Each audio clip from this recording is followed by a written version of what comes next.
Magandang umaga mga kapatid. Purihin ang ating Panginoon. Kinakabahan ako. Dalawa yung nakatutok. di, di ko alam kung paano kasi nakatutok yung dalawang camera sa akin.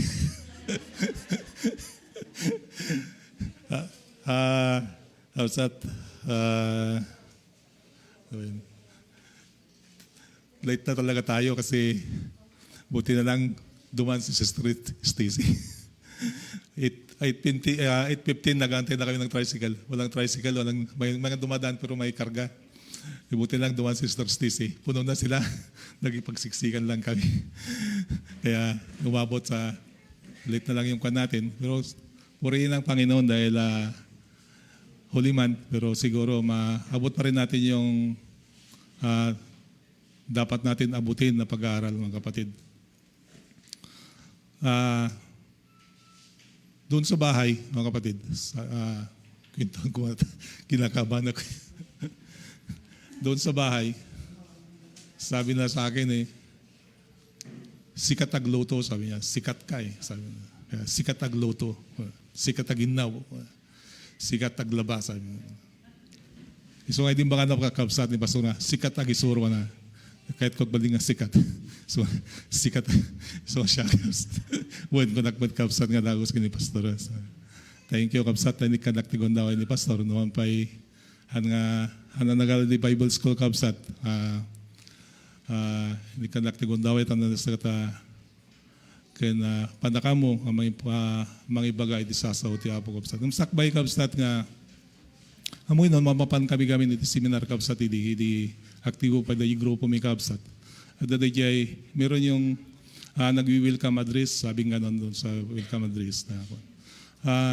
Doon sa welcome address, nagkukwento yung magtuturo, mga kapatid. Sabi niya ganon yung nag-welcome address, sabi niya, may mga grupo ng mga kabataan, mga estudyante, mga nagpunta sa, may field trip sila sa kabundukan, mga kapatid. Sabi nung nag-welcome address, may mga estudyante, punta sila sa bundok, mga kapatid. At doon naman sa bundok, may nagbabantay doon, may caretaker doon. Pagdating nila doon, tinanggap sila doon sa bundok, sabi nung caretaker, sinabi niya yung pakatakaran doon sa bundok, anong gawin nila doon? Pili kayong pumulot ng bato, sabi niya dito sa kumuha kayo ng kailangan yung kaya yung kahit sobra-sobra yung buhatin nilang bato pagbaba nila, mga kapatid. Yung mga estudyante, aanhin nila yung bato, sabi na ganun. Aanhin nila yung bato. Mayroong kumuha ng isang maliit lang, may kumuha ng dalawang maliit. Sa madaling salita, bumaba yung mga mag-aaral, kapatid. Umuwi na sila doon, bumalik sila doon sa school na. Sabi nung teacher nila, anong dinala nyo? Sabi nga ganun. May kunti kaming dalang bato, sabi nga ganun. Sabi nung teacher, tingnan nyo yung bato, sabi niya ganun. Ginto yan, sabi nga ganun nung teacher. Ginto yung bato. Nanghinayang yung estudyante, ginto pala yung bato. Kung alam nilang ginto pala yun, magdadala na sila ng marami. Kaso, may kunti lang na, kasi mabigat, siyempre bato, mabigat Kaya, ito yung aral, mga kapatid, yung aral dito. Nandito tayo ngayon para mag-aral ng salita ng Diyos. Ito ay ginto. Ito yung kayamanan na binigay ng Diyos sa atin. Sana pag-uwi natin, punong-puno tayo ng Espiritu ng Diyos. Di ba kapag nanalangin dito, sabi natin na mapuno tayo ng Espiritu ng Diyos, mapuno tayo ng kayamanan. Sana pag-uwi natin, mapuno tayo, mga kapatid. Punta tayo sa ating pag-aaralan, mga kapatid, dito sa kaya sinabi ko nung linggo sa Isaiah, mga kapatid, Isaiah 12:1-6, kabsat. Basahin, kita tayo, kabsat, dijay, Isaiah 12:1-6. Luktan nyo di Biblia, kabsat. Buksan nyo yung mga Bible niyo, mga kapatid, sa Isaiah 12:1-6.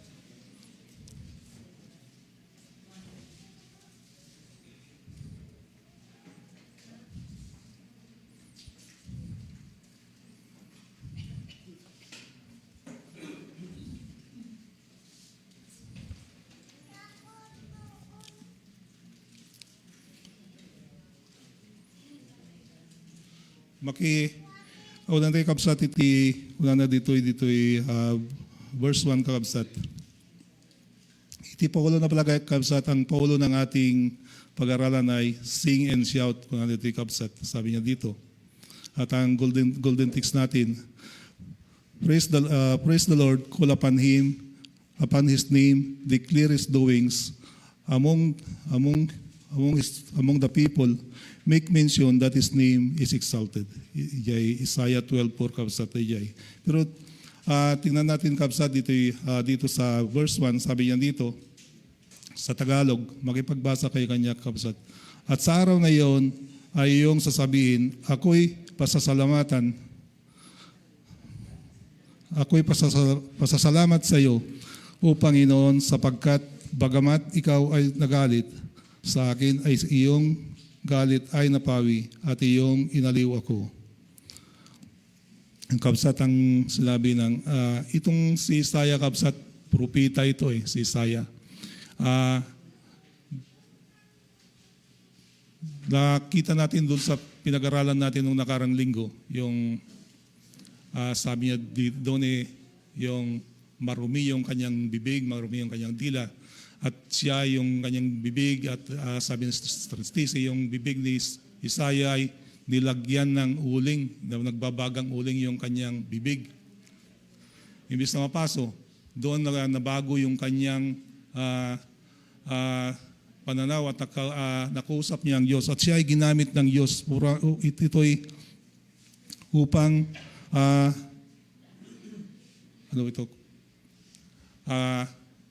naging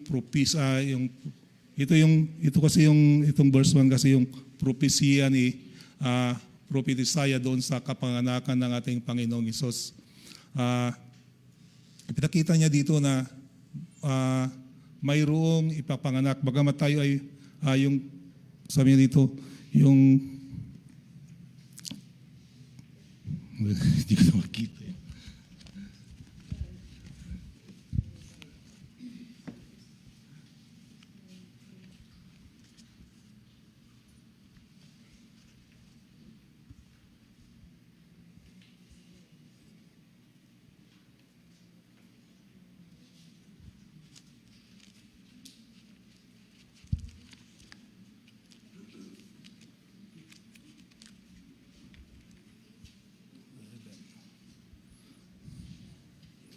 Maliit. Quality kabsat ya Isaiah. Pakibasa yung kabsat langit. 12:1.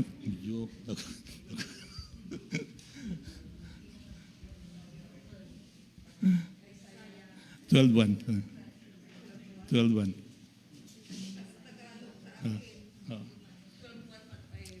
Sister, 12:1. Isaiah chapter 12 verse 1, sa araw na yaon ay awitin ng mga tao ang ganito. Yahweh, pinasasalamatan kita sapagkat kung nagalit ka man sa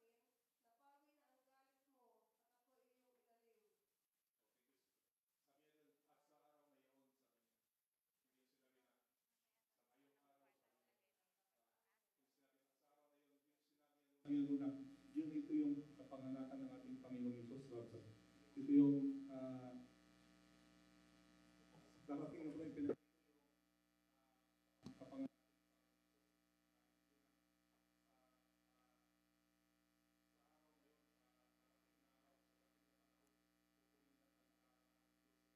panganak ang ating Panginoon. Tignan natin sa Isaiah 7:14 kabsat. Basahin natin doon sa Isaiah 7:14 kabsat.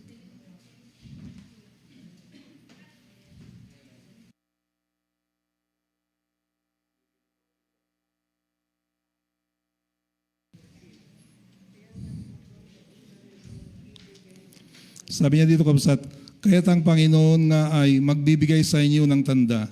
Narito ang dalaga ay maglilihi at manganganak ng isang lalaki at tatawagin ng kanyang pangalan na Emmanuel.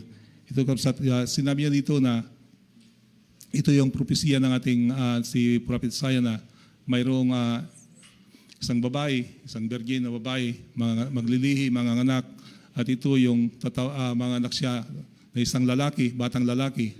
At ito'y tatawaging Emmanuel, mga kapatid. Ito yung pangalan niya, Emmanuel, God with us, sabi niya ganun. Kaya dito ipinakita yung kanyang kapanganakan at makikita rin natin dito yung kung sino itong ipapanganak na ito. Dito sa 9:6 at Isaiah 9:6, makikita rin natin dito na kung sino itong ipapanganak na ito.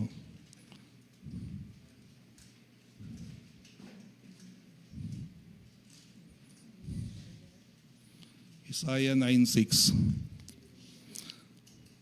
Sapagkat sa atin ay pinanganak ang isang bata, na sa atin ay binigay ang isang anak na lalaki, at ang pamamahala ay maatang sa kanyang balikat, at ang kanyang pangalan ay tatawaging kamangha-mangha, tagapayo, makapangyarihang Diyos, walang hanggang Ama, Pangulo ng kapayapaan. Ito yung pangalan pala ng Diyos, mga kapatid. Ito yung sinabi niya eh. Ipinanganak ang isang bata, na sa atin ibinigay ang isang anak na lalaki, at ang pamamahala at maatang sa kanyang balikat, at ang kanyang pangalan, sabi niya dito, at ang kanyang pangalan ay tatawaging kamangha-mangha. Kamangha-mangha pala ang Diyos, kamangha-mangha siya. At tatawagin kamangha-mangha, tagapayo, makapangyarihang Diyos, walang hanggang Ama, Pangulo ng kapayapaan. Ito'y binabanggit niya dito, mga kapatid. Ito yung ito yung magiging pangalan ng ating Panginoon. Ito yung habang buhay, walang hangganan. Itong pangalan na ito ng ating Panginoon. Ito yung sinasabi niya dito. At magtitignan din natin yung kung saan nanggaling ito, kung saan lipi nanggaling itong batang ito, itong pinanganak na ito, na siyang nagiging maglilingkod sa atin, mga kapatid, mamamahala sa ating katauhan. Ito ay titignan natin sa 11:1-5, kapatid. 11:1-5. Isaiah din, kapatid.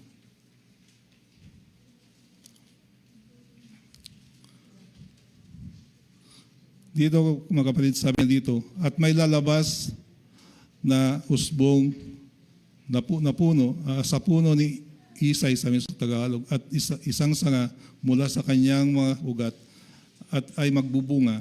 At ang Espiritu ng Panginoon ay sa kanya, at sa diwa ng karunungan at ang kaunawaan, ang diwa ng payo at ng katibayan, ang diwa ng kalaman at ng takot sa Panginoon.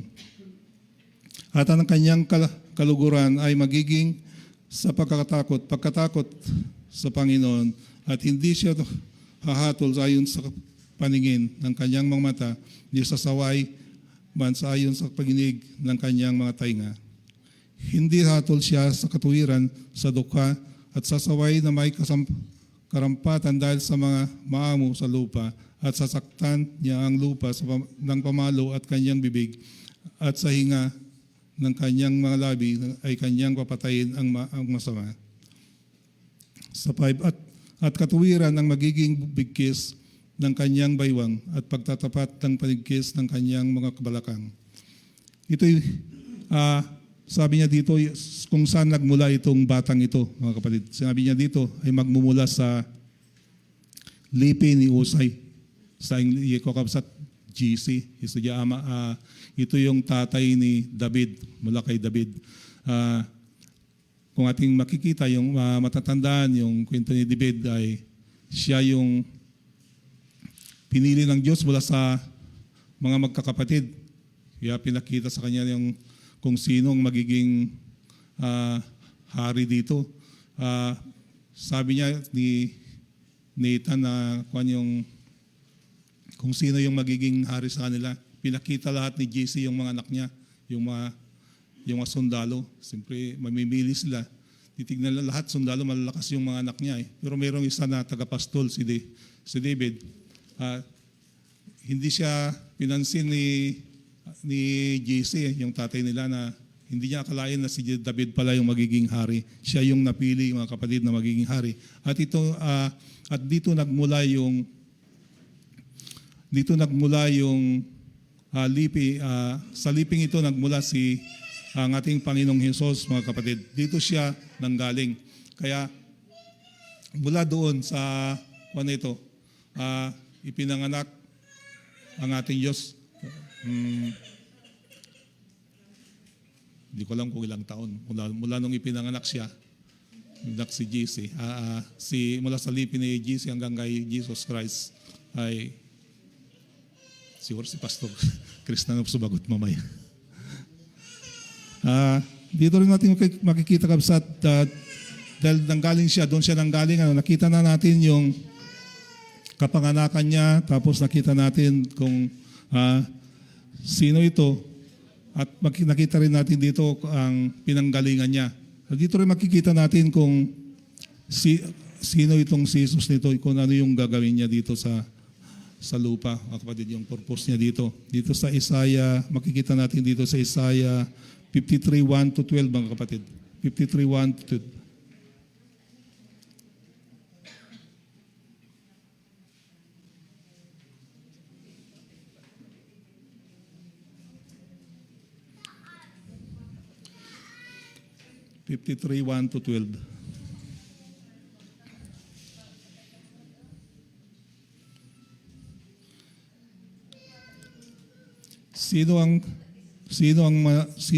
Sinong maniniwala sa aming balita at kanino nayag ang bisig ng Panginoon? Sapagkat ako'y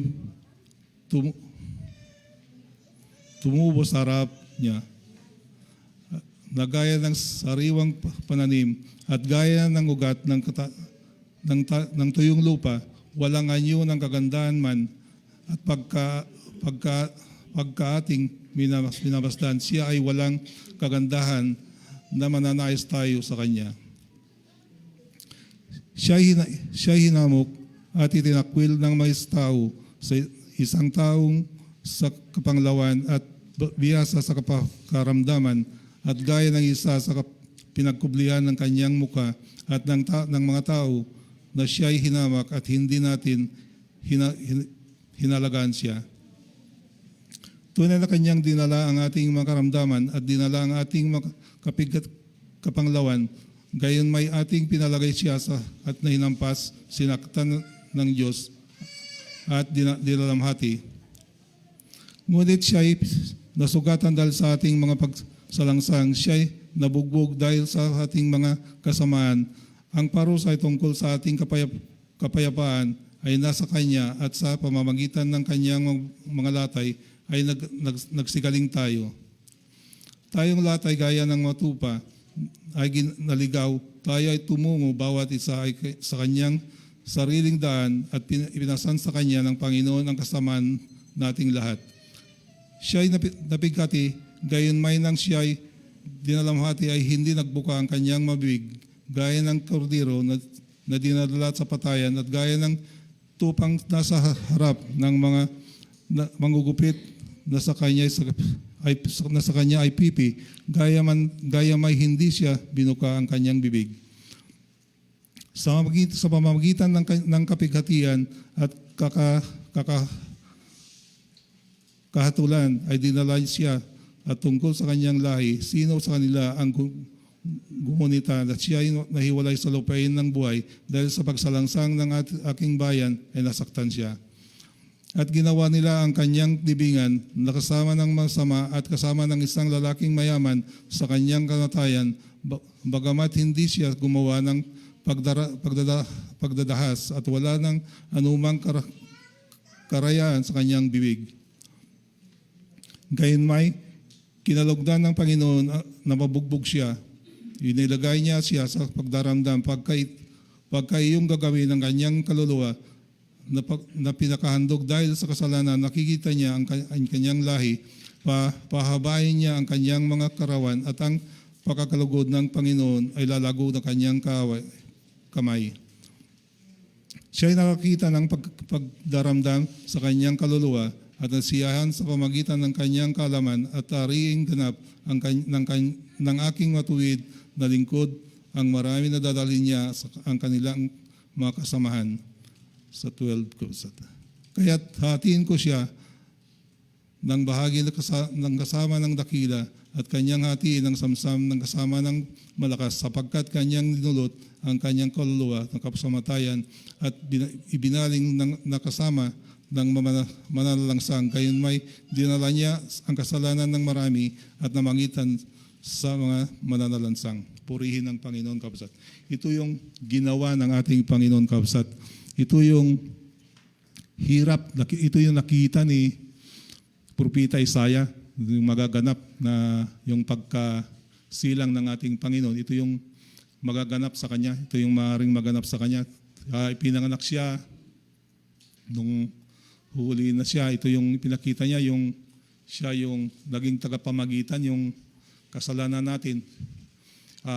Inangkin niya upang matubos tayo sa kasalanan. Kaya nakita natin talaga yung paghihirap ng ating Panginoong Jesus. Ito yung pinakita, hindi pa ito nagaganap. Ipinapakita pa lang ito ni Propeta Isaiah kung ano yung magaganap. Ito yung gagawin ng ating Panginoong Jesus pagkasilang niya dito sa lupa. Ito yung mangyayari sa Kanya, magaganap sa Kanya, yung huhulihin siya, bubugbugin siya, duduraan siya, anumang pagpapahirap sa Kanya ay gagawin sa Kanya. Wala man siyang kasalanan, walang makita na kasalanan sa Kanya. Nung dinala siya doon kay Pilato, ay wala siyang nakitang kasalanan sa Kanya. Sabi niya, alisin niyo dito, ibigay niyo kay Herodes. Sabi niya, wala kong makitang kasalanan, sabi niya ni Pilato. Kaya, bagamat wala siyang kasalanan, ay yung mga tao, mga kapatid, pinagpatuloy pa rin siya na gawin sa kanya yung kamatayan mula sa cross. Kaya napakahirap yung ginawa niya, yung naganap sa kanya, yung magaganap sa kanya. Pinapakita pa lang dito ni Propeta Isaiah yung magaganap kay itong batang ito na ipapanganak. Ito yung magaganap dahil nga sa ating mga kasalanan.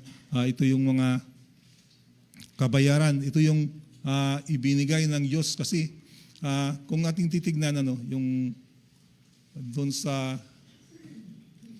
Ehipto, nung alipin ng mga Israelita doon sa Ehipto, di ba nalungkot ang Diyos kasi pinapahirapan sila yung mga anak niya doon, yung bayan niya, yung bayan ng Diyos doon sa Ehipto.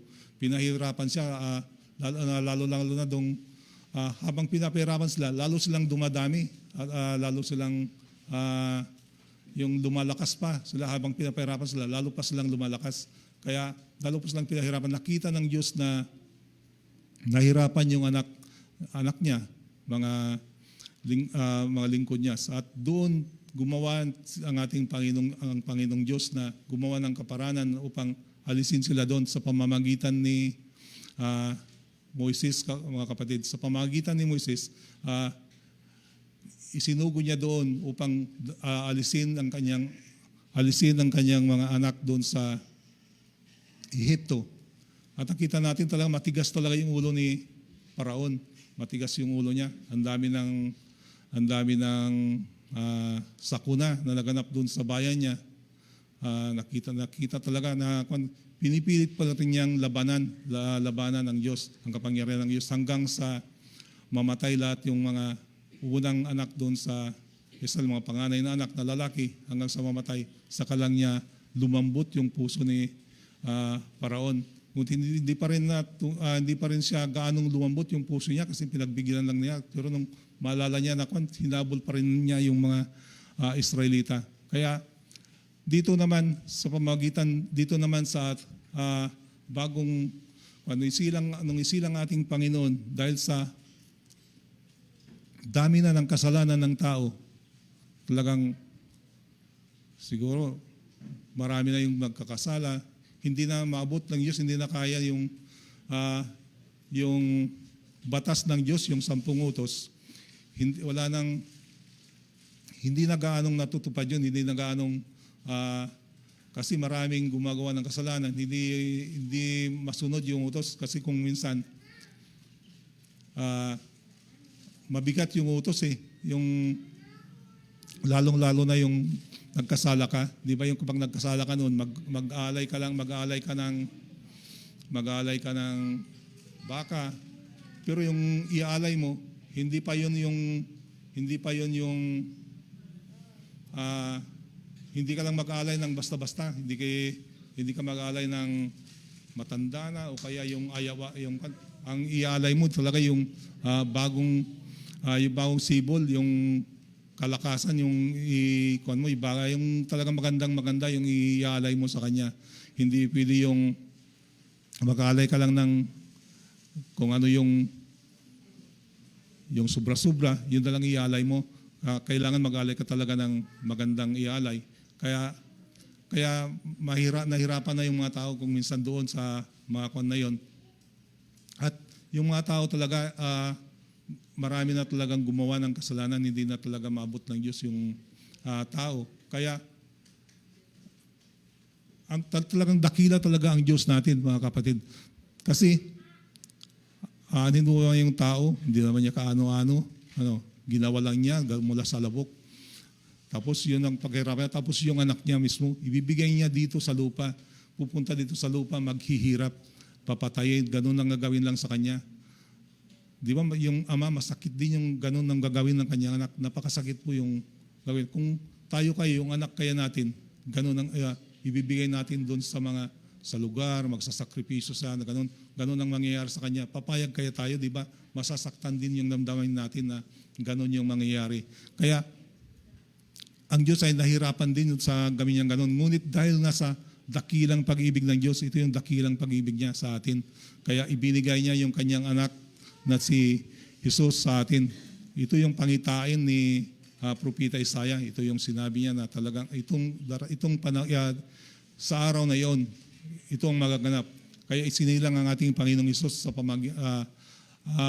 pamamagitan ng Birhen na si Virgin Maria.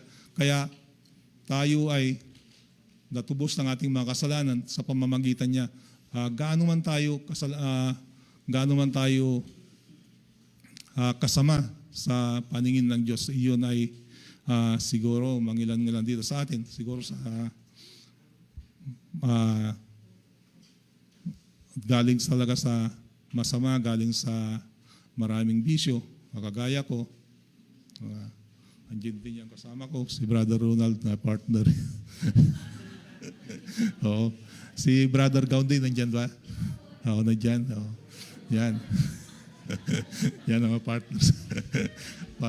Partners sa paggawa ng kasalanan. Ngunit sasalamat tayo dahil sa ginawa ng ating Panginoon, naligtas tayo. Alam nyo, mga kapatid, isang kwento ito. No?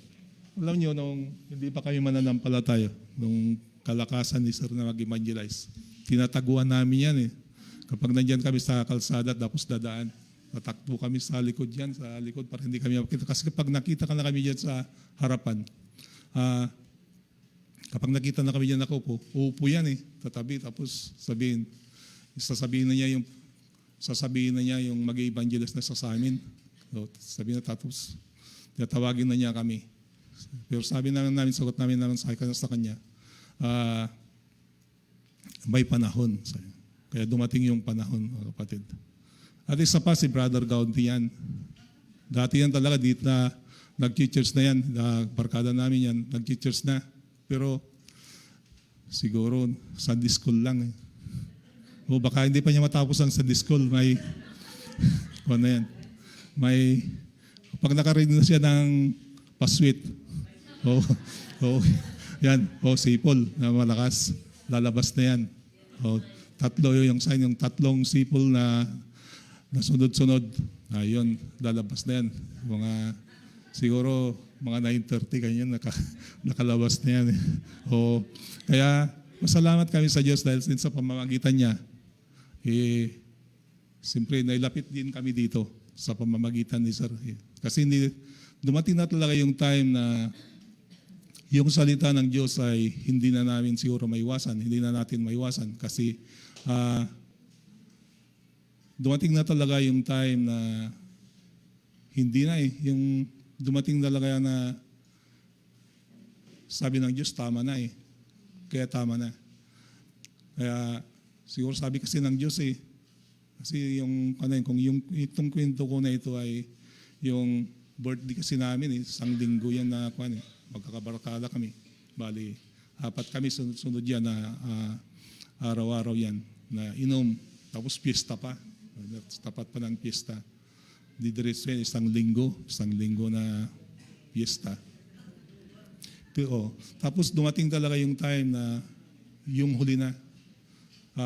Nagpunta sina pastor doon sa bahay bago maganap yun. Sabi ko sa kanila, Pastor, Sir, tapusin ko muna itong birthday namin sa piyesta. Pero yung mga kapatid, yung mga birthday na yun ay hindi ko natapos yung birthday na yun. Aking matatanda na hindi ko natapos yung birthday. Sinabi ko na sa mga kasama ko na sa linggo hindi yan ako makakasama, kaya magsawa na, talagang open na talaga yung pag-inom, talagang hanggang nung una, talagang yung unang araw, ako yung unang magbo-birthday, lubos-lubos na yung pag-inuman namin, dire-diretso na. Tapos sumunod yung isa namang barkada namin, birthday niya. Pero hindi ko na natapos yun, mga kapatid. Parang sinabi na ng Diyos na tama na yun eh. Sinabi ng tama na, parang sinabi sa akin ng Diyos na tama na. Kaya tinigil na, mga kapatid. Tinigil ko na. Sila na nagtuloy ng pag-inom, hindi na ako binom. Tapos uwi na ako kinabukasan, birthday na naman. Tapos sumunod araw, birthday na naman. Tapos fiesta. Tawagin nila ako. Wala na ako talagang gana. Parang wala na yung panlasa. Wala na akong gusto na ayaw ko nang sumama doon, ayaw ko nang pag-inuman pa. Kaya, laking pasalamat ko sa Panginoon. Dahil yung mga dati kong nakakasama, nandito na sila, si Brother Ting, nandiyan na rin. Siguro mga susunod pa. Thank you. Nandiyan ka na, Brother Ting. Kasama din yan si Brother Ting. Masunorin yan si Brother Ting. Kaya salamat ako sa Panginoon dahil sa ginawa niya sa buhay ko. Ito yung himala. Ito yung ginawa ng ating Panginoong Hesus sa buhay natin. Ito yung ginawa niya sa atin sa pamamagitan niya doon sa krus.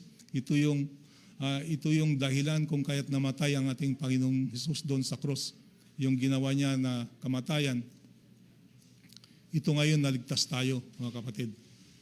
Bagamat iba-iba yung testimony natin sa buhay, ay gano'n yung kaparaanan ng Diyos na ginawa niya sa atin ay iba-iba.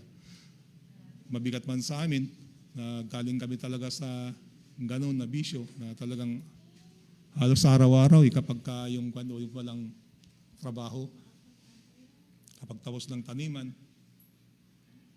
araw-araw na yan eh. Kasi si Brother Gaudi yan ang promotor. No? Kasi naglalakad yan lagi si Brother Gaudi. Naglalakad yan, napasyalan niya, tapos kumusta ka yan? Punta doon sa Daya, si Brother Ronald. Yan. Tapos nadaanan ako dyan. Tapos papasweet na naman yung isang kasama namin. Yan na. Yan, kapag nag-ipon-ipon na, yan, halos araw-araw na kapag tapos na. Tapos pagka anihan naman, bakasyon muna. Tapos pagkatapos ng anihan, ayun na naman. Parang ganun lang talaga yung normal na buhay ng isang kagaya namin. Pero salamat sa Diyos. Dahil sa pamamagitan ng ating Panginoong Hesus ay naligtas kami, mga kapatid. Dahil sa ginawa ng ating Panginoon doon sa krus, kakabsat, doon sa krus na ginawa ng ating Panginoon, maraming naligtas sa atin. Sana huwag natin sayangin yung ginawa ng ating Panginoon. Yun ay sakripisyo niya. Kamatayan niya. Ang dami niyang binuhos doon, yung kanyang paghihirap, yung kanyang yung pagkapalo, tapos dinuraan siya, sinampal siya, tinadyakan siya. Yung paghirap talaga, dinanas niya. Pinakipita niya. Pinapakita pa lang dito ni Propeta Isaiah. Ito yung magaganap pa lang sa kanya. Pinapakita pa lang ito. Hindi pa niya ginagawa ito. Ito pa lang yung pinapakita pa lang niya. Talagang napakahirap mo talaga na ito ay maganap sa kanya. Kasi bagamat ayaw niya, siya ay Diyos. Bumaba siya dito sa lupa. Ating titingnan, siya ay Diyos, bumaba siya dito sa lupa upang abutin niya tayong lahat. Hindi lang ako, tayong lahat. Gusto niyang abutin lahat ng tao, gusto niyang abutin. Ngunit marami ang hindi tumutugon dito sa kanyang panawagan na ito. Kasi ang nakikita ng mga tao ngayon, ang ganda. Di ba? Pagpunta tayo lalo na sa Metro Manila, tayo pumunta doon, di ba? Ang laki ng mga building, punta ka doon, yung Mall of Asia, ang daming paglilibangan doon. Doon nalilibang yung mga tao. Kung ating titignan, ay talagang mas marami yung mga pumupunta doon sa sa mga libangan na yon kaysa mga pupunta sa church. Yung mga church, nasa gilid-gilid lang yung mga church. Nasa gilid-gilid lang yan. Ngunit kukunti lang yung tumutugon na pumupunta sa panawagan ng ating Panginoong Hesus Toto. Maraming tao rin yung mga alam din nila yung nangyari nito kay ating Panginoong Hesus. Alam din nila yung naganap sa Kanya, yung ginawa niya sa atin. Alam nila yung ginawa niya na paghirap, yung Kanyang kamatayan. Ngunit yung mga tao hindi seryoso sa kanilang pananampalataya. Kasi ang gusto ng Diyos ay manampalataya tayo sa Kanya. Magsilbi tayo sa Kanya. At ito, may isa pa akong kwento, nung nag-abroad din ako ng isang, itong bansa na napuntahan ko, medyo liberated, maraming kwan doon, may simbahan din doon. Kaya lang yung simbahan, nalulungkot ako ngayon, naisip ko ngayon, nalulungkot ako hindi simbahan tagpuan. Ito yung bakit sinasabi kong tagpuan? Kasi kung meron kang, ikaw, may asawa ka, gusto mo ring magtagpo, doon, punta ka doon sa church, sa simbahan na yun. Doon makakakilala ka, pwede mo tapos pag nagkakilala na kayo, nagtatagpo na kayo doon, tapos kaibigan na, hanggang sa kayo na, hanggang sa pwede mo nang iwi.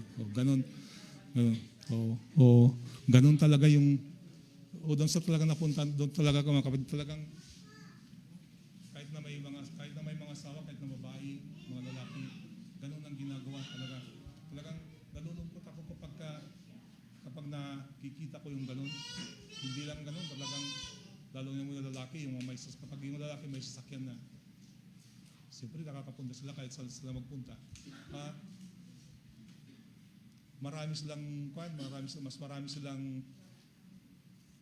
girlfriend kapag ganun, kapag may sasakyan sila.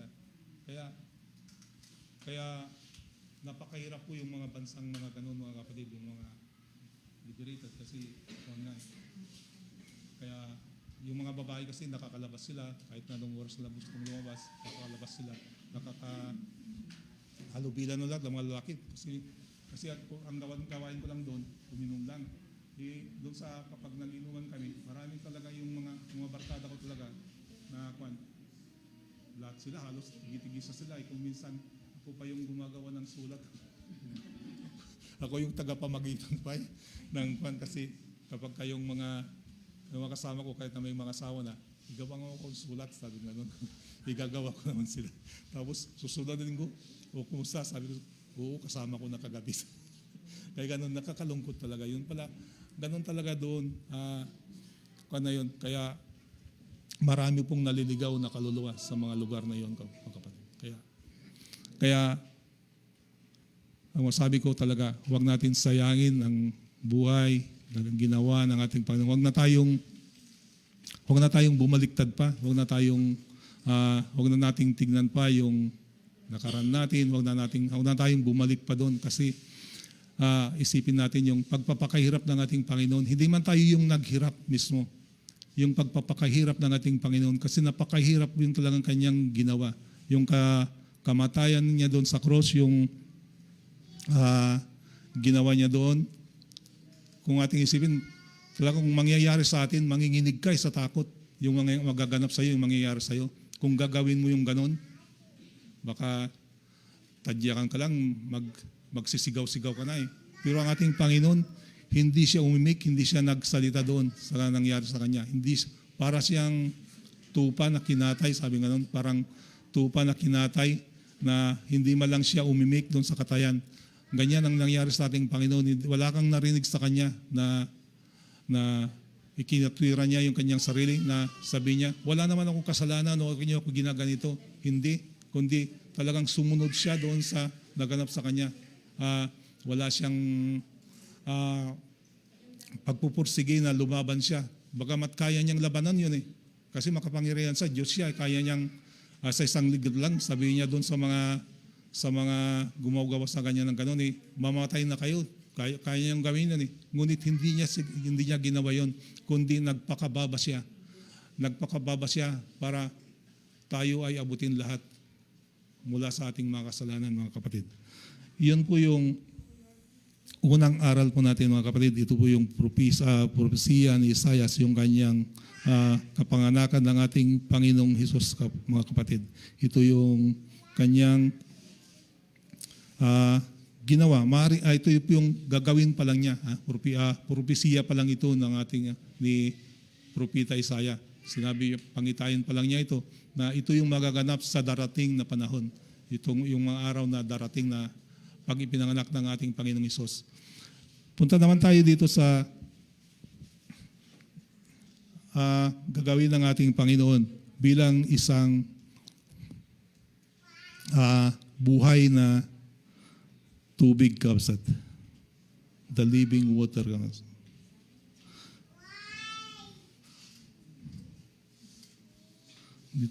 Dito sa mga kapatid, ating basahin dito sa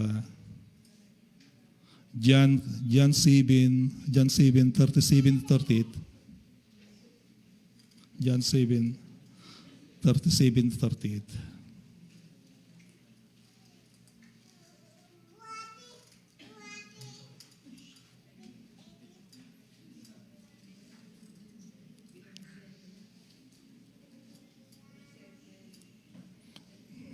Oh, 37-38.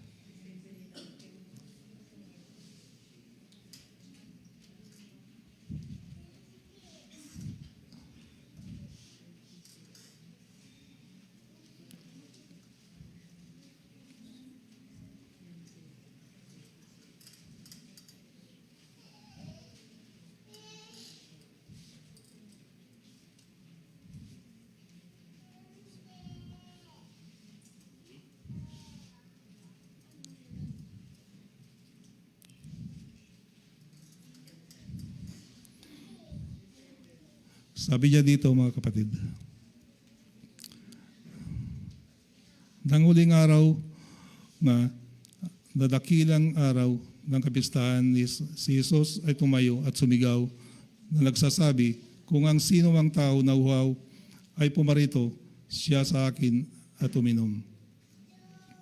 Ang sumasampalataya sa akin, gaya ng sinasabi ng kasulatan, ay mula sa loob niya at agos ang mga ilog ng tubig ng buhay. Ito, mga kapatid, ay ang ating Panginoong Diyos ay hindi lang ginawa niya yung hindi lang siya hindi lang siya naging pamagitan sa atin, hindi lang siya tinubos niya yung ating kasalanan, ngunit siya ay tubig ng buhay. Siya ay nagsilbing tubig na buhay, mga kapatid. Sinabi niya dito sa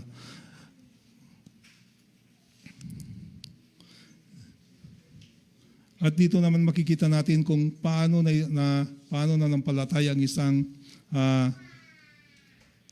isang Samaritana sa kanya, mga kapatid. Dito sa John 4:7-13, kabasat. 7-15, makikita natin dito. 4:7-15.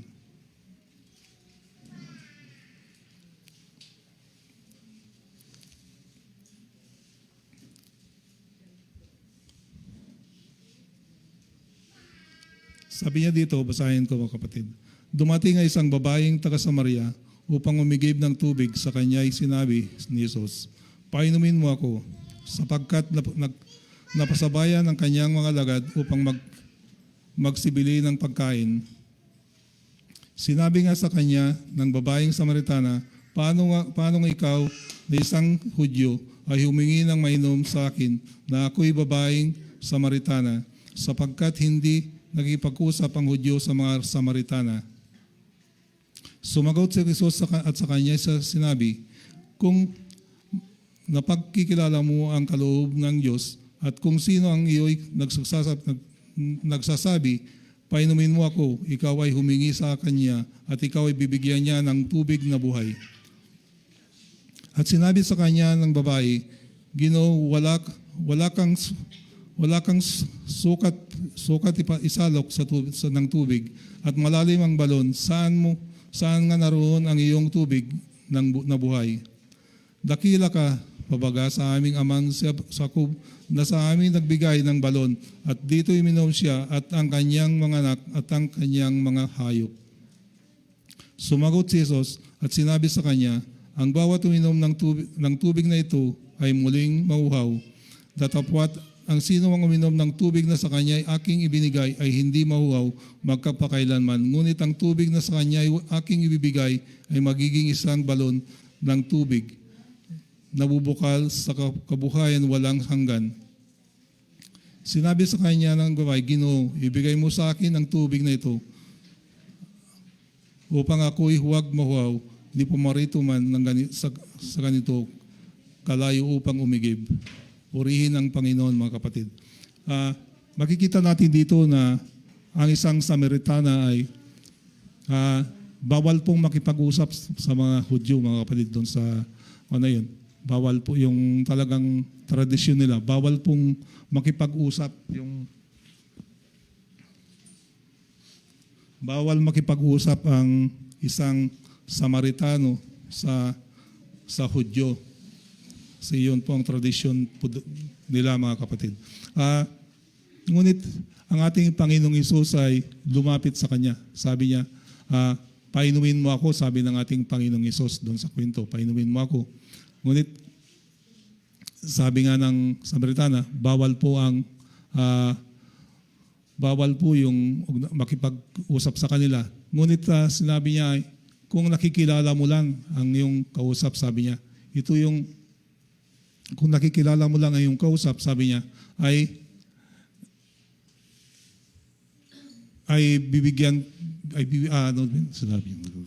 sinabi niya na, bibigyan mo siya ng tubig, sabi niya. At ito yung magbibigay sa iyo ng tubig na buhay tubig ng buhay na walang hanggan, mga kapatid.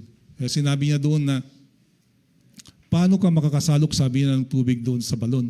Malalim yung balon kasi yun yung balon na hinukay ni Jacob Kausat. Ito yung hinukay ni Jacob, malalim yun.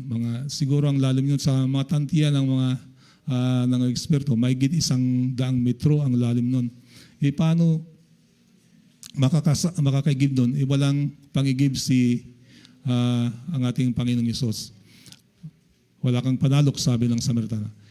Ako yung tubig, sabi niya ganun, ang ating Panginoong Hesus. Ako yung magbibigay sa iyo tubig ng buhay at ang sino mang uminom sa akin ay hindi na mauhaw, sabi niya, mga kapatid. Ang lahat ng inom sa kanya. Kaya ito'y pinakita niya dito yung tubig na buhay na kapag lumapit ka sa kanya, pag uminom ka doon sa tubig na ibibigay niya ay walang kauhawan, hindi ka na mauhaw pa kapag uminom ka doon sa kanya. Mayroon kang kasaganaan, mayroon kang walang umaapaw, mga kapatid. Kagaya kung ating makikita yung kwento doon sa pagliligtas ng ating Panginoon, mga kapatid, sa mga Israelita, yung dagat nung dadaan sila doon wala na silang pupuntahan pa. Nung hinabol sila ng Paraon, yung mga sundalo ng Paraon, yung mga Israelita, ay nandun na sila sa gilid ng burol. At dagat na yung kanilang nakikita. At siyempre, sino nga ba nang matatakot? Nandiyan na yung mga kalaban mo, nandiyan na yung mga nangabol sa'yo. Wala Wala kang tatakbuhan. Kundi doon lang sa dagat kasi pupunta ka sa Conpurol, hindi na makyat yun kasi sa pag-isakit sa gilid nila ibang kalangakya din. Tapos doon sa sundalo na lang habol sa kanila.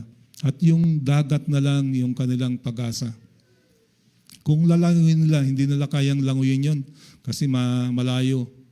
Ngunit dito ngayon nangusap na naman ang ating Panginoon kasi nagreklamo naman sila, papatayin, kasi sabi nila papatayin nyo lang kami dito, sabi ng gano'n ng mga Israelita. Nagreklamo na naman sila kasi papatayin nyo lang kami ito. Mareklamo ng mga ito kasi sino nga ba namang hindi matatakot na makikita mo yung nandiyan na yung kamatayan, papatayin ka na lang na wala kang kalaban-laban, tapos dagat pa yung Ngunit nangusap na naman ang ating Diyos kay Moses na papaluin niya yung tubig, kapsat, yung dagat. At yung dagat ay napakahimala na yun ay nahati yung tubig. At yung mga Israelita ay dumaan sila doon na parang yung dinanan nila ay para kalsada talaga yung dinanan nila. Di ba kapag dagat ay may mabato, no brother Rudy? Di ba sa dagat, mabato doon, mga buhangin o kaya maputik. Talaga yung may parte na maputik. Ngunit doon sa dinanan ng mga Israelita ay naging kalsada talaga ginawa ng Diyos na sa isang eagle lang kasi wala na pupuntahan yung mga nung pinalo ni Moses yung tubig sa dagat ay nahati ang himala, ang laking himala yun, yung tubig na yun. Kasi mautusan ng Diyos yung tubig na maghati sa pamagitan ng kanyang kapangyarihan. Ang kapangyarihan ng Diyos ay hindi maabot ng tao dahil yung ginawa niyang yun ay talagang yun ay isa sa mga napakalaking himala yung ginawa ng Diyos, yung mahati yung dagat. Hindi naman natin masasabi na gawa ng science lang, yan na, o kaya lumindol, kaya nahati yung dagat. Hindi naman lumindol yun ng panahon na yun, kundi talagang ginawa ng Diyos na himala. Kaya dahil sa tubig na yun, naligtas ang mga tao, ang mga anak ng Israel, mga kapatid. Naligtas sila doon sa pamamagitan ng pagkahati ng tubig na yun, yung dagat. Naligtas yung mga anak ng Israel. Kaya yun ay himala. Kung ating titignan, talaga yung tubig talaga nagbigay sa kanila ng kaligtasan, yung pagkahati ng tubig sa dagat, nagbigay ng kaligtasan sa mga anak ng Israel. Isa yun sa mga napakalaking himala ng ginawa ng Diyos. Kaya makikita natin talaga na ang Diyos sa pamamagitan ng tubig, umaagos sa ating buhay. At hindi lang yun, mga kapatid. Noon na naman magreklamo ang mga Israelita doon sa ilang. Wala silang mainom kasi nasa disyerto sila. Magreklamo sila na wala silang mainom. Sabi na, saan sila inom? Nagreklamo na sila na, mamamatay na lang tayo dito. Papatayin mo na naman kami dito. Sabi nila kay Moses. Talagang kawawa pala dito si Moses. Kasi siya lagi ang nasisisi. Doon sa, kapag nagreklamo itong mga Israelita, siya lagi ang sinisisi. Tapos hindi naman niya kamag-anak ang mga ngayon. Hindi naman niya, ngunit ginamit lang siya ng Diyos. Ginamit siya ng Diyos. At sinabi ng Diyos sa kanya dahil sa nahuhaw na naman sila, nanghingi na naman sila ng tubig. Ito'y sabi ng Diyos sa kanya, may bato, sabi ng gano'n ng Diyos kay Moses. Pukpukin mo, sabi ng ating Panginoon, ang ating Diyos. Pinukpuk niya yung bato at lumabas ng tubig, mga kapatid. Himala, nasa disyerto, may tubig. Tapos yung bato, nandun yung bato, pinukpok niya, lumabas ang tubig. Hindi lang 1,000, mga 80,000 yata sila na mahigit yung uminom doon sa tubig na yun. Hindi lang sila, pati yung mga kanilang mga hayop uminom din doon. At yun ay hindi lang nung na yun, araw-araw yun kasama nila yung bato na yun, yung tubig na yun, kasama nila hanggang sa kanilang pagpunta doon sa ipinangako ng Diyos. Ilang 40 years sila kasama nila yung bato, yung tubig na ng buhay. Yung tubig na yun ay nagpapapresko sa kanila, parang pinapalamigan sila. Kasi di ba kapag nakainom tayo ng tubig, napapalamigan yung ating katawan, lumalamig. Kaya yung tubig na ito ay pinapalamigan sila, binubuhay sila ng 40 years na nandun sila sa ilang na naglalakad. Kasama nila yung bato. Kaya napakahimala talaga yung ginawa ng Diyos sa kanila, sa mga Israeli na ito, sa mga anak ng Diyos na ito. Napakalaking himala kasi antayin mo naman, kapag nagugutom sila, ay nauhaw sila, pukpukin lang nila yung bato, lalabas na yung tubig, mga kapatid. Lang himala, no? Kagaya sana dito sa atin, sa San Miguel, may bato rin sana, tapos pukpukin natin, lalabas ng tubig. Hindi na tayo mauhaw. Hindi na tayo bibili pa ng tubig yan. Hindi na tayo, dito, nagbabayad ka na ng tubig, wala pa. wala pang tubig. Kaya iba ito yung ginawa ng ating Diyos, mga kapatid, na siya yung nagbibigay sa atin talaga yung tubig na yun talaga, yung umaagos na tubig na yun, yun ang bumubuhay sa atin. Yung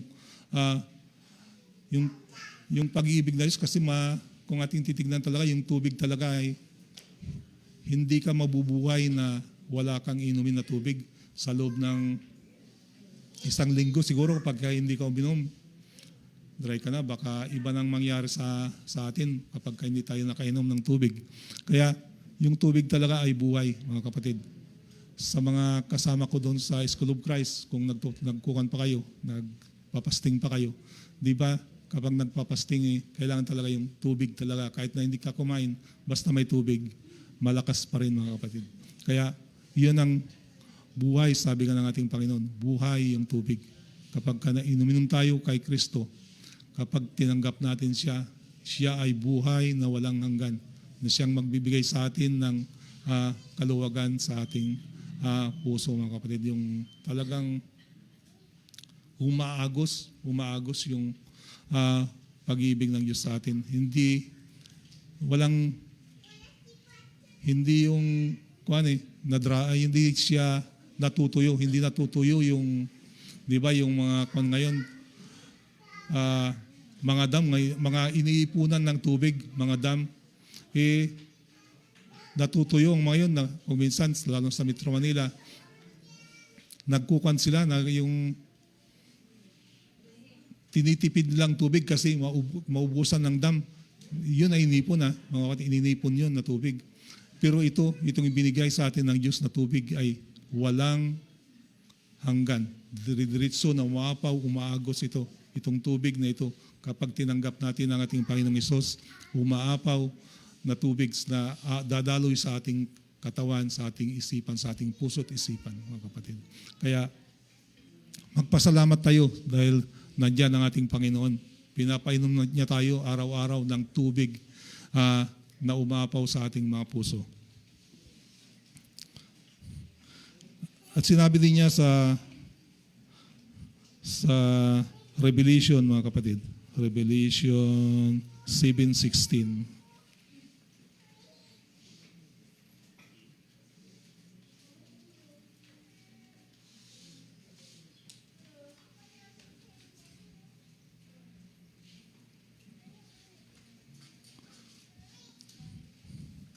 Revelation 7:16 also.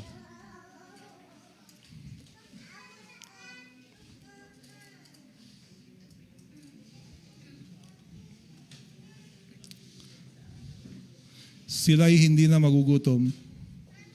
Sila hindi na magugutom pa, ni mauhaw pa man, ni hindi na sila tatamaan ng araw at ng anumang init. Ito yung sinasabi niya dito, mga kapatid, ito yung bagong ito yung bagong Jerusalem, ito yung bagong mundo na ibibigay ng Diyos sa atin. Ito yung bagong Jerusalem na ibibigay niya sa mga Israeli ito, mga kapatid. Ibibigay ito, hindi na sila magugutom, ni mauhaw pa man, pagkat nandun na sagana na yung tubig, mga kapatid. Hindi na mauhaw ang mga tao na magtiwala sa Panginoon. hindi na sila mauhaw paman. Kailan paman, hindi na sila mauhaw. Hindi lang sila, tayong lahat, mga kapatid, tayong lahat na magtitiwala sa Panginoon. Kasi ito yung sinabi ng Panginoon, ito yung pangako niya. At ito yung pangako niya at gagawin din niya para sa atin, mga kapatid, na hindi na tayo mauhaw. Hindi lang sila, lahat ng maniwala, magtiwala sa ating Panginoon, hindi na mauhaw. Hindi na tayo, hindi na magugutom, hindi na mauhaw, sabi niya dito. Wala na yung sarapan, no? Kapag, di ba, ang kuwan natin ngayon, problema natin ngayon, pagkain. Di ba, lalo na ngayon, ang bigas, sabi na, nagkukulang ang bigas. Nagkukulang pati asukal, nagkukulang, sabi na, pero itinatago pala. Ang ganda nito, sinabi ng Panginoon, hindi na tayo magugutom, hindi na tayo mahaw. Malulugi ang mga kuwan ng mga mineral. Malulugi sila kasi hindi na tayo mahaw, hindi na tayo bibili sa kanila. Kasi nandiyan na yung magbibigay sa atin ng supply ng tubig, ang ating Panginoong Diyos, mga kapatid. Kaya, purihin po ang ating Panginoon. Dahil nakita natin dito na talaga, siya yung umaagos ng tubig. Ito yung ng ating Panginoon, mga kapatid. Ito yung pinakita niya sa atin. Ito yung ipinakita niya kay Propeta Isaiah. Magaganap ito sa atin. Ito yung magaganap sa atin. Pinakita pa lang niya ito ni Propeta Isaiah, mga kapatid. Hindi pa yung ito yung nakita ni Propeta Isaiah na magaganap ito. Magaganap. Kaya tayo na yung kaganapan mula sa Israel. Nung dumating sa ating Panginoong Hesus, iyon na yung kaganapan ng ginawa niya. Kaya ito ay mga pinakita na ipinakita ni Isaiah sa mga tao. Punta tayo, mga kapatid, sa ating itong huli na ito, panghuli na. Ito na yung sing and shout ko na kapsat, hindi ko tayo talaga.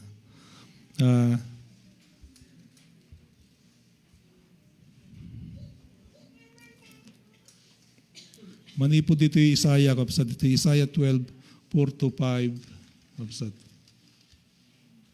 Ay, nagkamali kayo mo sa Isaiah 52, 52, 4-12 kapsat. 4-12 ba yan? 4-18. Isaiah 32. 52.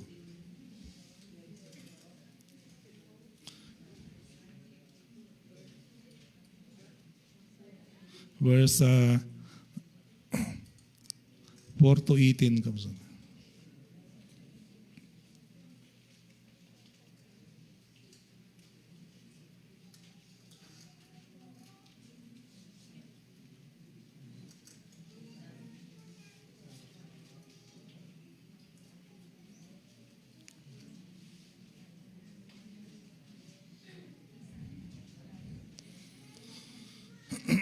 Excuse me.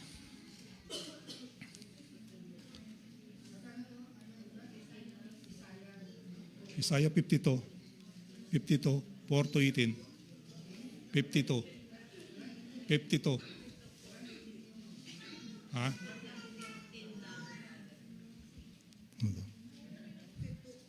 Ay, 4-10 pala, 4-10. Mahina na yung flashlight ng mata. 4-10. 52, 4-10. Sabi niya dito, sapagkat ganito ang sabi ng Panginoong Diyos, ang bayan ko ay boba nung una sa Egypto upang makipanayam doon at pinaghati sila ng taga-Assyria na walang kadahilanan. Tama ba ito? Ngayon anong ginagawa ko rito? Sabi ng Panginoon, yamang ang aking bayan ay dinala dinala na walang ano-ano, silang nagpupuno sa kanila ay nagsisiungal. Sabi ng Panginoon, at ang aking pangalan ay natutungayaw na lagi buong araw. Kaya't nakikilala ang aking bayan ng aking pangalan, kaya't matataas nila sa araw na iyon na ako yung nagsalita, narito ako nga. Anong pagkaganda ng mga bundok, ng mga paanyang nagdadala ng mga mabuting balita, na payag ng kapayapaan, na pangagdadala ng mga mabuting balita, na ikabubuti ng natatanyag ng kaligtasan, nagsasabi na sa Zion, ang Diyos ay naghahari.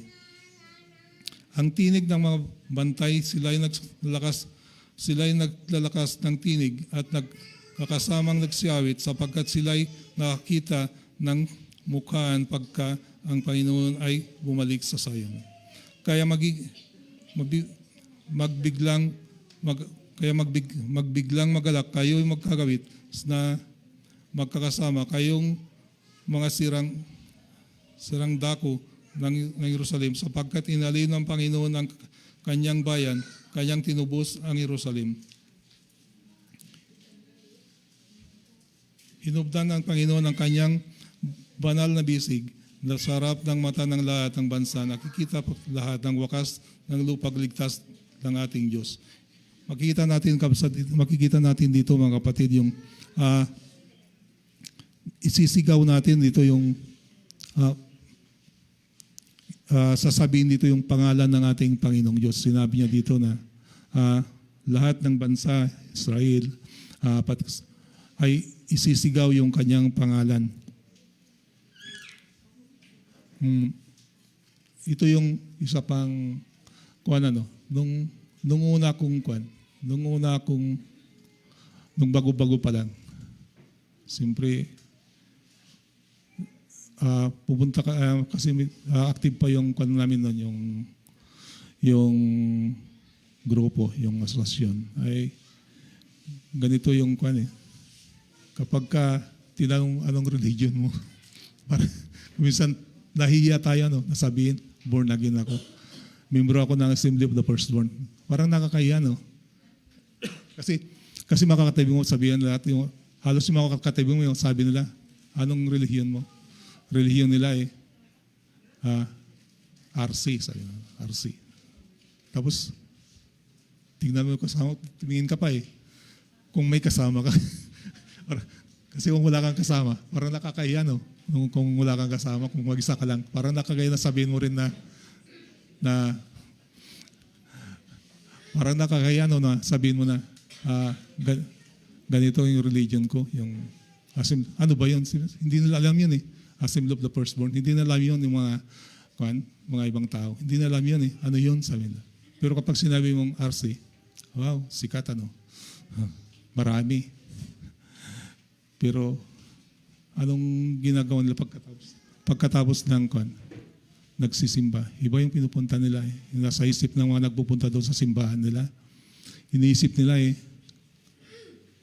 pagkatapos ng simba, doon sila sa kasiyahan, doon ang iniisip nila Yun ang, minsan, meron pang nakita nagsimba lumuhod lang, tapos lumabas kagad Parang sandali lang. Ganun lang. Parang sabi nila yung katuwaan baga ng mga mananampalataya. Kaya magpupunta lang sa church ay upang bawasan lang yung kasalanan. Para nagbawas lang ng kanyang kasalanan. Kaya tayo dito nagbabawas lang tayo ng kasalanan. Hindi Tayo dito ay pumunta dito ay upang sambahin, purihin ang Panginoon, sabihin ang kanyang pangalan, ang kanyang banal na pangalan. Pagkat ito ang gusto ng ating Panginoon, yung purihin natin siya ng buong puso. Di ba yung kapag kumakanta tayo dito, mga MMT, binibigay natin talaga yung the best natin, yung buong puso at kaluluwa natin sa pagkanta. Kasi ayaw ng Diyos yung kwan lang natin, Hindi yung magaling ka lang, kundi yung yun na talaga yung ibinigay mo talaga yung lahat-lahat sa'yo. Kagaya ni Haring David, mga kapatid, nung nagpuri siya sa Panginoon, hari siya. Nung purihin niya ang Panginoon ay tinanggal niya ang kanyang yung balabal, yung bilang hari. Tinanggal niya yung kanyang pagkahari. Naging ginawa yung kanyang sarili, ibinaba niya yung kanyang sarili upang mapuri niya ang Panginoon. Kasi kapag hindi niya tinanggal yung kanyang sarili, yung kanyang pagkahari, papantay siya doon sa kanyang pupurihin. Kapag nagpantay kayo ng kapangyarihan, di ba hari kayong parehas, paano mo mapupuri kung parehas kayong hari? Kaya nagpakababa si Haring David, tinanggal niya yung kanyang balabal, yung kanyang pagkahari, naging ibinaba niya yung kanyang sarili para mapuri niya ng lubusan ng ating Panginoon, mga kapatid. Kaya ganyan sana ang ating gagawin. Tanggalin natin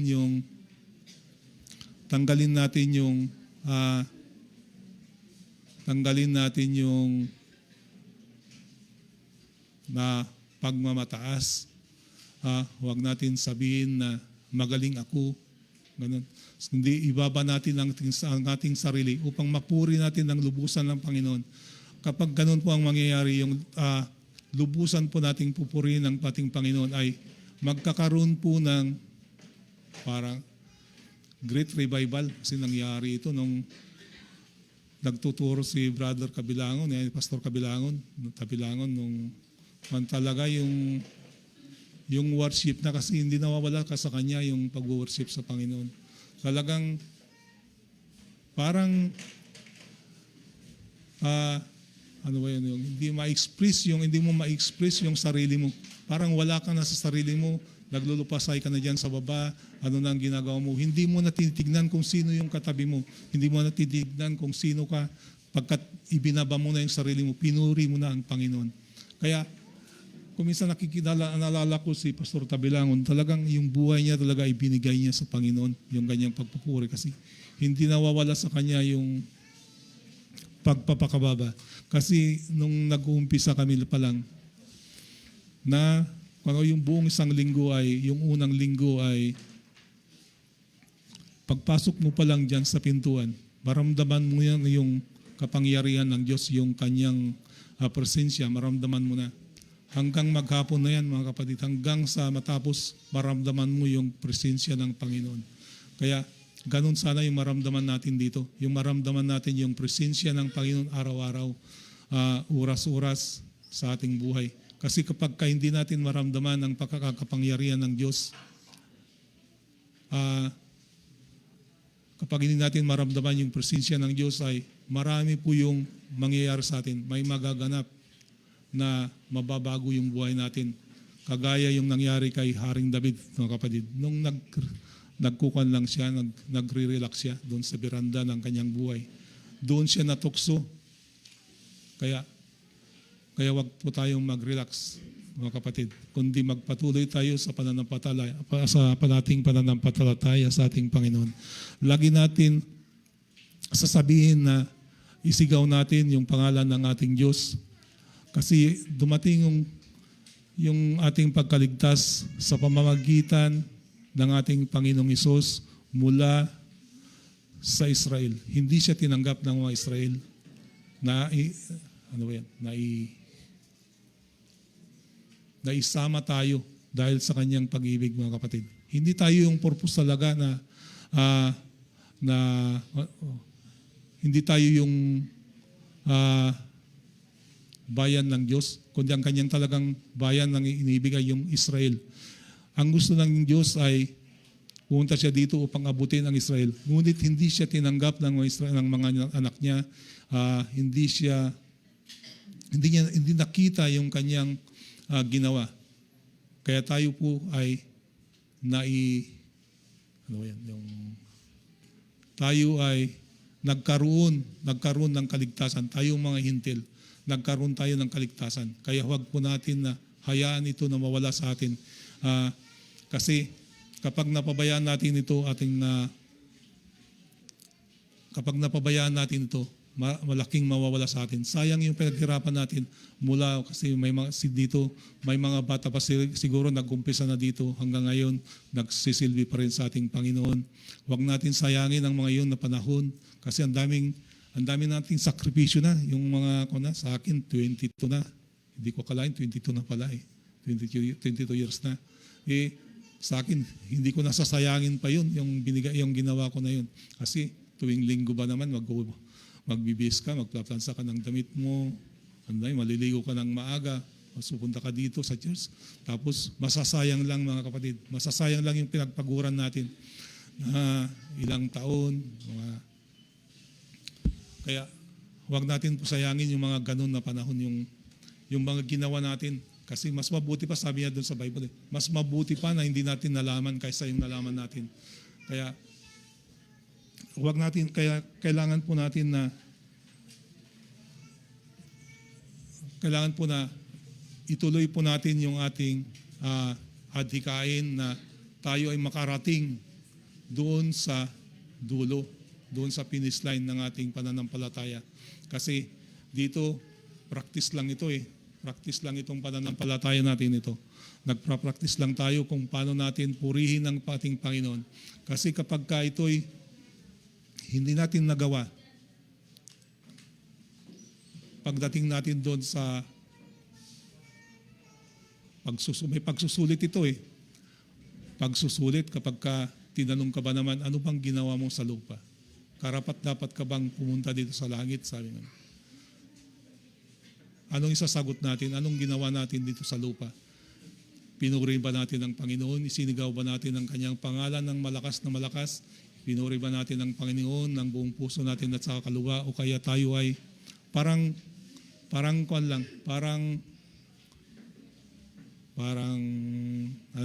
kunwari lang yung agin. Kailangan yung katotohanan na mga kapatid yung ibigay natin. 100% na. Kung kaya pa natin, dagdagan pa natin yung ating pagpupuri sa Panginoon. Kasi dito ay hindi tayo talo dito. Hindi tayo matatalo dito sa ating Panginoon. Kundi bawat gawa natin sa Kanya, ito ay iniipon natin ito na kayamanan na mula sa langit. Walang makakaagaw ito. Itong kayamanan na ito na ibinigay ng ating Panginoon, walang makakaagaw nito. Walang sino man na makakaagaw, kundi ang diablo lamang. Kung magpatalo ka sa diablo, maagaw ka talaga. Ngunit kung magpatuloy tayo sa ating Panginoon, walang sino man na makakagaw sa atin ito. Itong pananampalataya nito, itong ginagawa natin na ito, hindi ka na natalo, kundi lalo kang yumayaman, mga kapatid. Yumayaman tayo sa pananampalataya sa ating Panginoon. Yumayaman tayo sa kalaman sa ating Panginoon. Nagkakaroon tayo ng lalo pang ugnayan sa ating Panginoon. Kaya ito po yung sana naisin natin, mga kapatid, yung ugnayan natin sa Panginoon, yung relasyon natin. Kasi kapag ito'y nawala, nagkaroon ng pananamlay yung relasyon natin sa Kanya, ito ay mahihiwalay tayo sa Kanya. Kaya parang relasyon din ito ng mag-asawa, mga kapatid. Kapag ang relasyon nating mag-asawa ay hindi na nag-uusap, nag-aaway na lagi, hindi na ito, wala nang pag-uusap, wala nang relasyon, masisira ito. Kaya huwag na po natin ito sayangin, mga kapatid. Kasi itong ibinigay ng Diyos sa atin ay napakalaga sa atin. Kung noong una sana, nung bata pa ako, nung bata ako, yung church noon, nandun sa amin . Kaya lang, siguro sa mga pangyayari, mga kapatid. Alam na natin noon, ang Diyos, nung bata tayo, ngunit nahiwalay tayo sa ating Panginoon.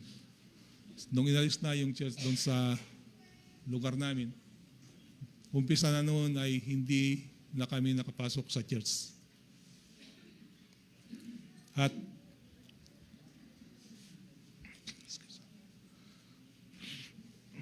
nalungkot ako. At mula noon, mga panahon na yun, hanggang sa edad na 40, saka lang ako nakilala sa Panginoon.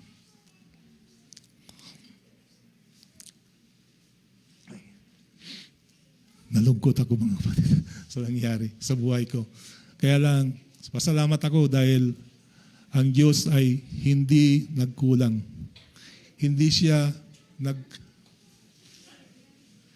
siya tumigil sa mga tao na ginamit niya. Hindi siya tumigil na ibigay yung kanyang salita sa akin.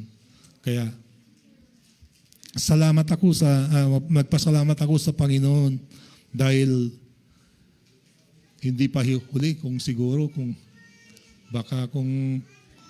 saka lang ako nakinig sa Diyos, kung naghihingalo na ako, baka no, dahil sa sobra. Siyempre, inom pa rin ako ng inom. Baka namatay na ako, baka mas madali yung buhay ko, baka hindi ko nanabot itong edad na ito. Kasi talagang yung pag-inom noon, talagang sobra-sobra. Kaya binigyan pa ako ng Diyos ng ganitong haba ng buhay. At nagpasalamat ako dahil sa ginawa niya sa akin. Kasi yung buhay ko nadagdagan eh. Amen. Bless the Lord. Kapatid, patuloy po tayo na sumamba sa ating Panginoon.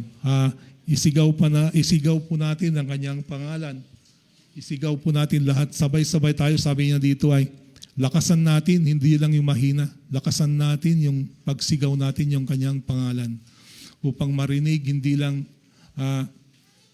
tayong makakarinig, kundi marinig din ng ating mga kapitbahay, marinig din ng ating mga kasamahan, marinig din ng mga taong nagdaraan.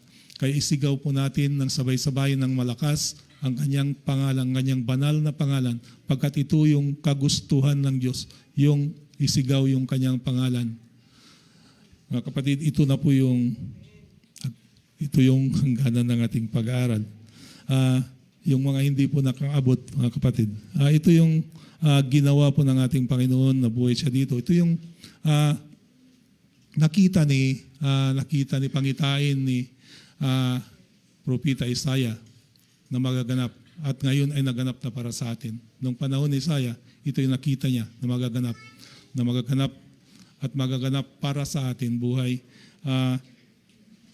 Naging tubig siya yung tubig na umaapaw sa ating buhay at ngayon siya yung isigaw naman natin kasi natanggap na natin yung kanyang nakita na natin yung ginawa niya, pagpapakahirap sa atin, yung sakripisyo niya sa atin. Nakita na natin yung sakripisyo niya.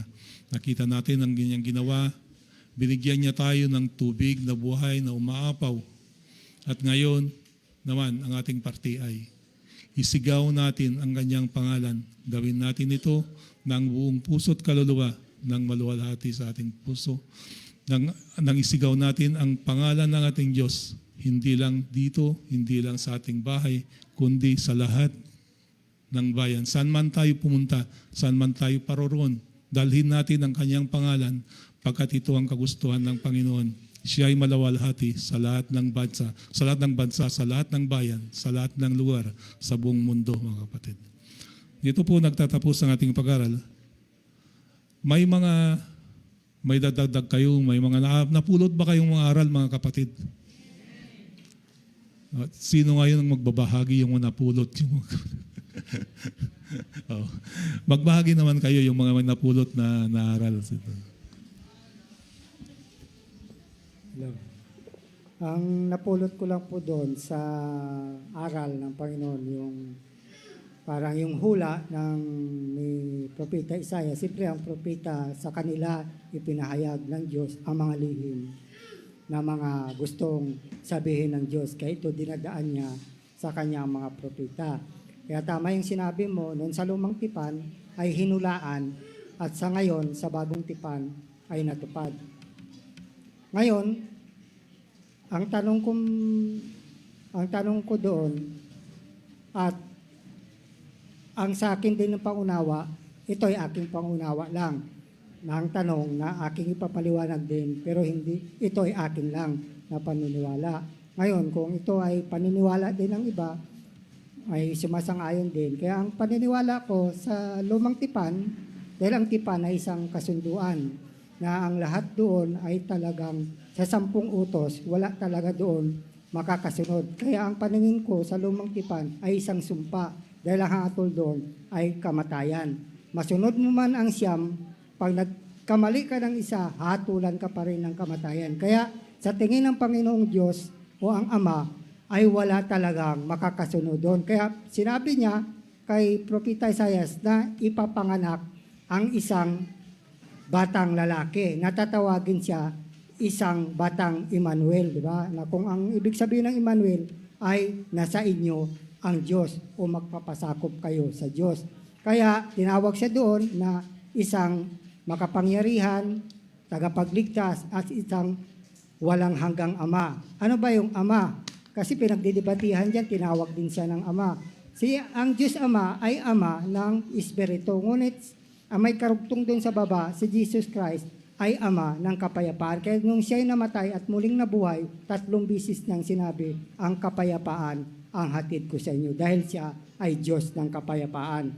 Kaya doon pa lang, inalis niya ang lumang tipan na sumpa ng kamatayan. Kaya pinalaya niya tayo doon para siya na ang gumanap, siya ang ialay para makaalis tayo sa sumpa ng lumang tipan ng kamatayan. Kaya doon sa bagong tipan, kaya nabuang bagong tipan, kaya ang utos ngayon ng Panginoong Hesus lamang ang ating susundin dahil doon sa 10 utos, ginawa niya na lang ng 2 utos, di ba? Ano ba yung 2 utos? Na mahalin mo ng buong puso mo, ng buong kaluluwa mo ang Diyos, ng higit sa iyong sarili. At tapos yung pangalawa, di ba? Yung mahalin mo ang iyong kapwa katulad ng iyong pagmamahal sa iyong sarili. Ngunit ang Panginoong Hesus, hindi lang ang kanyang sarili ang mahal niya, kundi tayo inalay niya ang kanyang buhay para lamang tayo ay magkaroon ng buhay na walang hanggan upang mapalaya tayo doon sa sumpa, doon sa lumang tipan. Kaya nabuo ang bagong tipan kasi kung walang pagkukulang ang lumang tipan, hindi na kailangan ang bagong tipan. Kaya nung namatay at muling nabuhay, ang Panginoong Hesus ay siya'y umupo sa trono ng Diyos sa kanan. Kaya ibig sabihin, ang Diyos Ama nasa kaliwa. Kaya lang nakikita ang Diyos na Panginoong Hesus na nakaupo sa trono dahil siya ay nakikita. Siya lamang ang nagpapakita dahil walang pinahintulutan na makakita sa Diyos talaga dahil ang makakita sa Kanya ay mamamatay. Kaya ang nakikita talaga sa trono ang Panginoong Hesus lang natin. Kaya dahil sa Kanya na inalay ang buong mga kapamahalaan. Kaya ito ang aking paniniwala at napulot. Kaya sabi nga, natupad na ngayon sa bagong tipan ang mga nangyari dahil ito ay inako ng ating Panginoon. Yung mga sugat, gumagaling ang ating mga sugat dahil ito ay natagumpayan ng siya ay pinapalo at nagkaroon tayo ng mga, dahil siya ay namatay at muling nabuhay, ganun din ang mangyayari sa atin. Kaya sa ngayon, talagang sinabi ng Panginoon na talaga ang kanyang pangalan talaga ay ating iangat at ating ipangangalandakan dahil ito ay pangalang makapangyarihan sa lahat na ibinigay ng Diyos Ama sa Kanya. Kaya ang pangalan niya talaga, huwag natin itong ilihim. Kaya nga nakakalungkot, di ba, noong panahon ng eleksyon, talaga ang tatapang natin, inaangat natin ang mga pangalan ng ating mga kandidato. Nagkaaway-away na tayo, pero ang ating mahal na Panginoon ay nahiya pa tayo ipaglaban na talaga kung anong kanyang kabutihan. Kaya ito lang ang aking napulot na pag-aaral sa gano'n, na parang yun ang ipinapakita sa aral na yan, na talagang tinubos na tayo ng Panginoon na hindi natin kaya, o kahit yung mga Israelita noon, di ba? Kaya sila hindi nakapasok sa kapahingahan dahil talaga hindi nila kaya sundin ang kautusan ng Diyos, hatulan lang sila ng kamatayan. Kaya salamat sa Panginoon dahil kung ito ang susundin natin, ang Panginoon lamang Hesus, ay tayo ay makakamit natin at matagumpayan ang kanyang mga utos. Kaya yun po ang aking. Amen, brother. Brother, gusto ko lang liwanagin yung sumpa siya sabi mo doon. Hindi po sumpa yun. Utos po ng Diyos. 10 utos po yun. Kaya mga kapatid, hindi nagsumpa ang Diyos doon sa 10 utos na yun. Kundi yun talaga ang gustong sundan ng mga tao ng mga Israel. Yung utos ng Diyos na yun, 10 utos na yun. Ngunit dahil sa nabibigatan sila sa sobrang kabigatan, dahil nga sa kaya dumating ang ating Panginoong Hesus upang tanggalin yung masumpa na yun, upang mapagaan lang yung kanilang gagawin. Kasi doon, nung lumang tipan, kapag pupunta ka sa church, hindi tayo makakapasok dito kung may kasalanan ka eh. Hindi tayo makakapunta dito kung may kasalanan ka. Kaya pasalamat na tayo nung dumating ng ating Panginoong Sus, nakakapasok na tayo lahat, nakakapunta na tayo dito. Kaya ito na yung ginawa ng ating Panginoong Sus. Siya na yung nagiging pari, siya na yung nakipag-ugnayan sa Diyos para sa atin, para tayong lahat ay makapasok. Diba? Ang hirap din na kung tayo ay nandyan lang tayo sa labas, na tapos nandito yung pari. Kung minsan, kung yung pari may kasalanan pa, hindi siya makapasok doon sa kalooban ng ating templo. Kasi nandun yung banal talaga, pinakabanal. Kaya ito yung ang kagandahan ngayon, dahil tayo lahat nakakapasok na sa church, nagagawa natin lahat yung ginagawa natin dito sa loob ng church, mga kapatid. Dahil sa ito ay ginawa ng ating Panginoong Hesus, mga kapatid. Sino pa mga kapatid ang may na pulot na aral dito? Praise, hello po. Good morning po. Gusto ko lang pong i-share, bigyan lang po natin ng diin yung ating pinag-aaralan po sa Isaiah 12. Medyo lumayo-layo na po yata kasi tayo. Gusto ko lang pong bigyan ng diin kasi dito po sa 12, yung pinamagatan po kanina na Uncle Mon na sing and shout, parang ito po yung magaganap pa lang. Sabi po dito yung in that day, yung word na in that day po dyan, actually hindi pa po ito naganap. Ito pa lang po yung magaganap in the future na kung saan, kung makikita po natin sa mga previous chapters, si Isaiah, di ba sinabi niya po doon about the condemnation of sin, about the judgment na magaganap. Tapos sa chapter 7 and chapter 9, makikita po natin doon yung pre-prophesy na Messiah, tapos yung magkakaroon ng redemption. Kaya pagdating po dito sa chapter 11, makikita natin doon na pinaprophesy na dito na pagdating ng araw, kasi kung babasahin mo yung 11 to 12, sabi pa nga po dito, magkakaroon na yung sa verse 8 ng chapter 11, the infant will play near the cobra's den. Imagine, pagdating ng araw, yung mga bata daw, maglalaro sila sa kulungan ng mga cobra. The young child will put its hand into the viper's nest. Diba? They will neither harm nor destroy on all my holy mountain. For the earth will be filled with the knowledge of the Lord as the waters cover the sea. Pagdating po ng araw, wala nang mga ganon, wala nang mga nananakit, no, pwede na tayong maglaro kasama ng mga animals. Yun po yung magaganap in the future. Kasi dito na po magkakaroon ng peace. Dito na po magkakaroon ng joy. At doon kaya nga pagdating ng chapter 12 po ng Isaiah, sasabi niya, kaya nga sa araw na yan, ang sasabihin natin is, I will praise you, Lord. Although you were angry with me, your anger has turned away and you have comforted me. Sabi niya, pagdating ng araw, kahit na anong galit ng Panginoon sa atin dahil sa ating kasalanan, pagdating ng araw na yon, dahil sa ginawa ni Jesus Christ on the cross, lahat po tayo ay mariredeem. Mako-comfort tayo lahat, magkakaroon tayo ng kapayapaan, we will experience the peace, the joy, the friendship with the Lord. So kaya po tayo nagpupuri, kaya tayo magpupuri pagdating ng araw na yan. At mararanasan po natin yung salvation na tinatawag. Mararanasan natin yung overflowing of water na nagmumula sa ating Panginoon. At hindi lang yan, hindi lang po tayo magpupuri. Anong sabi niya po sa verses 4 and 5? We will also proclaim His name. So hindi lang po tayo magpupuri, we will also declare the name of the Lord. Ipagsisigawan natin yan sa buong mundo. Maririnig yan ng maraming tao. So ito po yung focus ng Isaiah chapter 12.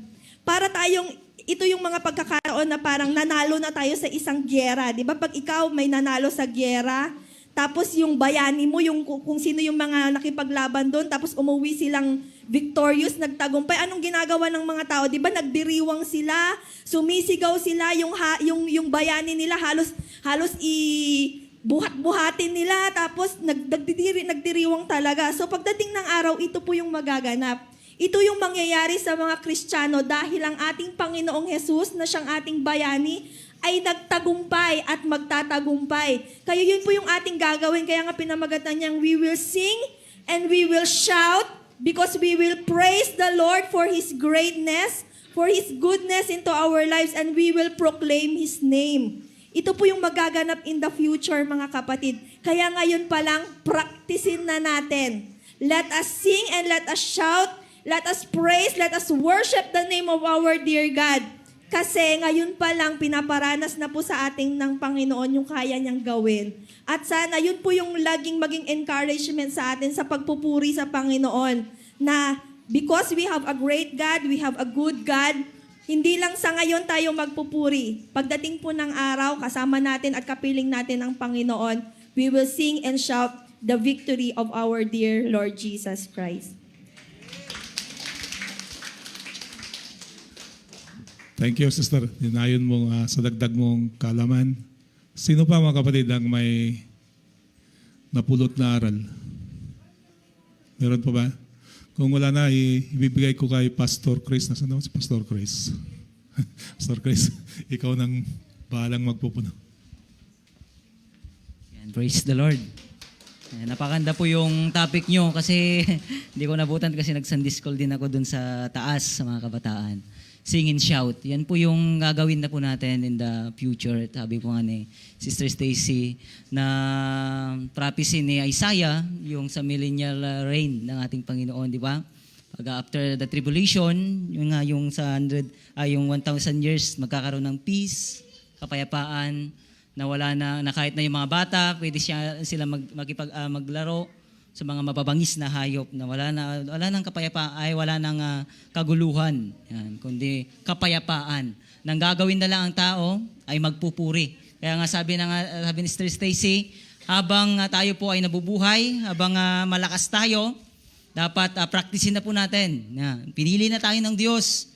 Ginawa niya na tayong anak niya. Dahil anak tayo ng Diyos, ang gagawin natin ay laging magpupuri, laging sambitin ang kanyang pangalan sa ating pagpupuri, sa kanyang kadakilaan. Iniling ko nga po na tayong lahat ay tumayo. Patuloy natin siyang papurihan. Huwag tayong magsawa sa ating pagpupuri sa ating Panginoon.